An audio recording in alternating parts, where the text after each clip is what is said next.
Assalamualaikum warahmatullahi wabarakatuh. Perkenalkan, nama saya Raditya Iqbal Rafin dari Universitas Pelita Bangsa dari kelas TI 235 Fakultas Teknik Informatika. Oke, pada kesempatan kali ini saya akan melanjutkan project yang kemarin atau tugas yang kemarin untuk menampilkan atau mendemokan analisis sentimen tentang data tweets yang saya ambil, yaitu kartel in Brazil, berdasarkan dua kelas, yaitu positif atau negatif dan perbandingan BOW versus TF-IDF dengan knife bias. Oke, sebelumnya saya mohon maaf akan menampilkan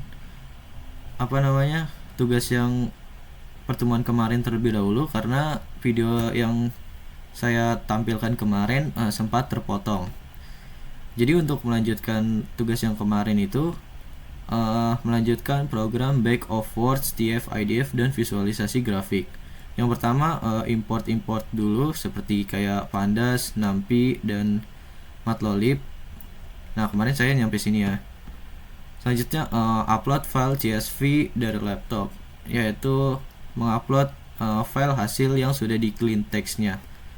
Upload jika sudah berhasil akan seperti ini outputnya. Dan selanjutnya back of words confactorialize. Jadi itu ini menghitung frekuensi kata global, bisa dari sini, dan untuk memilih kata dengan frekuensi tertinggi. Nah, hasil outputnya akan seperti ini. Top 20 kata yang paling sering muncul dari data tweet saya, yaitu the, in, dan Brazil. Jumlahnya ada 16, 12, dan 10. Selanjutnya seperti ini. Dan selanjutnya visualisasi BOW. Ini tuh kayak kata ini visualisasi dari yang ini sebelumnya, berbentuk grafik, ada the, in, Brazil. Nah, sama ya hasilnya. Selanjutnya TF-IDF factorizer. Oke, ini tuh untuk menghitung rata-rata menggunakan TF-IDF untuk tiap katanya. Jadi top 20 kata dengan nilai TF-IDF tertinggi ada di the, in, Brazil, sama seperti tadi, cuman bentuknya dalam jumlah 0,1253 dan lanjutnya seperti ini. Kurang lebih urutannya sama seperti tadi, mirip, hanya beda ini saja outputnya. Dan visualisasi TF-IDF-nya seperti ini, sama seperti tadi, berbentuk grafik, ada the, in, Brazil. Oke, terakhir untuk belum terakhir sih. Terakhir untuk memberikan kesimpulan otomatisnya. Sebenarnya ini cuma di print doang sih, tapi ya nggak apa-apa lah. Jadi di sini ada untuk ngeprint back of words atau BOW, menunjukkan kata yang paling sering muncul. Selanjutnya kita print TF-IDF, menunjukkan kata yang paling penting atau unik berdasarkan konteks tweet. Dan selanjutnya terakhir kita mengeprint kedua grafik, menunjukkan apa yang paling dibicarakan publik plus kata kunci yang paling bermakna.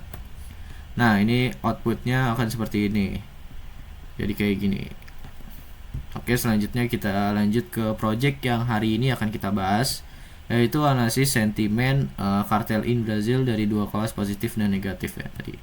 Pertama ya seperti biasa, import terlebih dahulu. Pandas, NumPy, IO, Google Colab, import files, Matplotlib, Pilot, PyPilot, dan Seaborn. Nah, oke, langkah pertama yang saya lakukan yaitu saya mengunggah dataset labeling yang sudah saya labeling secara manual. Nah, ini saya melabelingnya di sini secara manual. Jadi misalnya berita ini saya label, misalnya karena berita ini bersifat negatif, saya labeli menjadi negatif. Ini juga negatif. Dan berita ini bersifat positif, maka saya labeli positif. Oke, dataset ini berisi teks ya, seperti tadi, teks tweet yang sudah berisikan sentimen yaitu positif dan negatif. Nah, setelah diunggah saya membaca data menggunakan Pandas, memastikan kolom yang dibutuhkan tersedia. Nah, di sini bisa kita lihat bahwa dataset berhasil dibaca dan kolom yang tersedia adalah full text, language. Nah, language-nya saya ada, karena saya ngambilnya dari Brazil, bahasa Indonesianya tidak tampil, melainkan hanya ada bahasa Inggrisnya saja. Dan clean text, dan sesuai yang tadi ada label yang sudah ada. Oke, langkah selanjutnya yaitu seleksi kelas sentimen. Nah, pada tahap ini tuh saya membatasi datanya hanya pada 2 kelas sentimen, yaitu positif dan negatif. Hal ini saya lakukan karena penelitian ini berfokus pada klasifikasi sentimen 2 kelas, sehingga data dengan label lain tidak saya gunakan. Nah, setelah difilter, saya menampilkan distribusi label untuk melihat keseimbangan data. Dari hasil ini terlihat bahwa jumlah datanya masih sangat sedikit dan tidak seimbang, di mana kelas negatifnya lebih banyak daripada kelas positif. Nah, mungkin karena data tweets yang saya ambil itu sebelumnya kan 57. Nah, setelah di clean menjadi 13. Mungkin ya karena terlalu sedikit, dan mungkin kebanyakan berita saya diambilnya negatif keambilnya, maka hasilnya seperti ini. Oke, selanjutnya langkah ketiga yaitu split data test rain, atau pembagian data rain dan test. Nah, data ini dibagi menjadi data latih dan data uji. Data latih ini digunakan untuk melatih model, sedangkan data uji digunakan untuk menguji performa model yang sudah dilatih. Nah, di sini saya menggunakan rasio 80% dan latih data dan latih 20% data uji. Parameternya itu stratify, digunakan agar proporsi label positif dan negatif tetap seimbang, baik di data latih maupun data uji. Nah, seperti ini ya, jumlah data latih ada 9, jumlah data uji ada 3. Selanjutnya, fungsi evaluasi model. Pada langkah ini saya membuat suatu fungsi evaluasi model, tujuannya agar proses evaluasi bisa digunakan kembali, baik untuk model back of words maupun TF-IDF. Nah, fungsi ini menghitung beberapa metrik evaluasi, yaitu accuracy, precision, recall, F1 score, dan AUC. Selain itu, fungsi ini juga menampilkan confusion metric seperti ROC curve untuk mempermudah analisis performa model. Di sini kita tinggal ikutin saja, masukkan seperti ini ya. Untuk confusion matrixnya seperti ini, ROC curve-nya seperti ini. Nah, oke, selanjutnya BOW atau back of words. Nah, pada tahap ini itu saya menggunakan ya tadi ya, metode back of words. Metode ini tuh bekerja dengan menghitung kemunculan kata dalam teks tanpa memperhatikan urutan kata. Nah, teks pada data latih dan data uji diubah menjadi bentuk numerik menjadi convectorizes. Oh iya tuh. Nah, setelah itu saya menerapkan random oversampling untuk mengatasi ketidakseimbangan jumlah data antar kelas. Nih, convectorizer.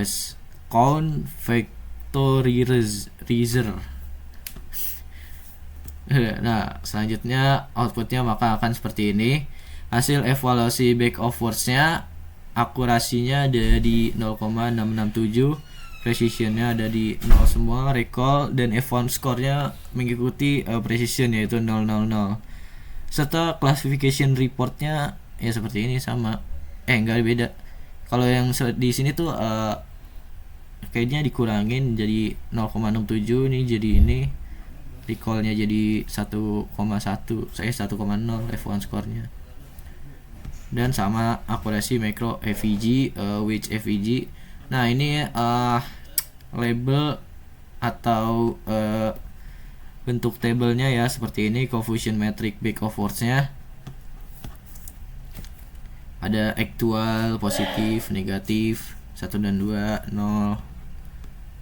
Lagi. Nah, ini ROC curve back of words-nya. Outputnya akan seperti ini, tabel nomor 2. Oke, lanjut ke TF-IDF-nya untuk pelatihan model knife base-nya. Jadi model yang digunakan adalah multidimensional knife base karena algoritma ini cocok untuk data teks dan sering digunakan pada kasus analisis sentimen. Nah, model ini dilatih dengan data yang sudah dikembangkan, kemudian diuji menggunakan data uji, hasil evaluasi ditampilkan dalam bentuk metrik dan visualisasi. Nah, untuk ekstraksi fitur TF-IDF-nya, saya menggunakan metode TF-IDF ya tadi. Berbeda dengan back of words, TF-IDF ini tidak hanya menghitung frekuensi kata, tetapi juga mempertimbangkan seberapa penting kata tersebut dalam keseluruhan dokumennya.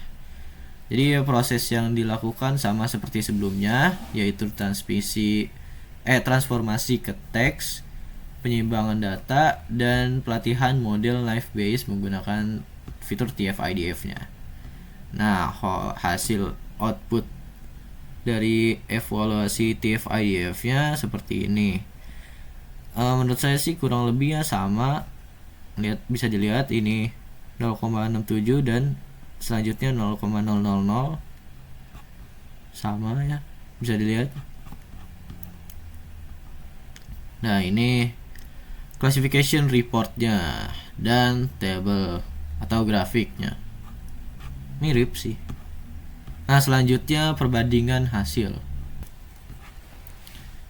Nah, setelah metode TF-IDF dilatih, saya mengevaluasi performanya menggunakan matriks yang sama seperti model back of words.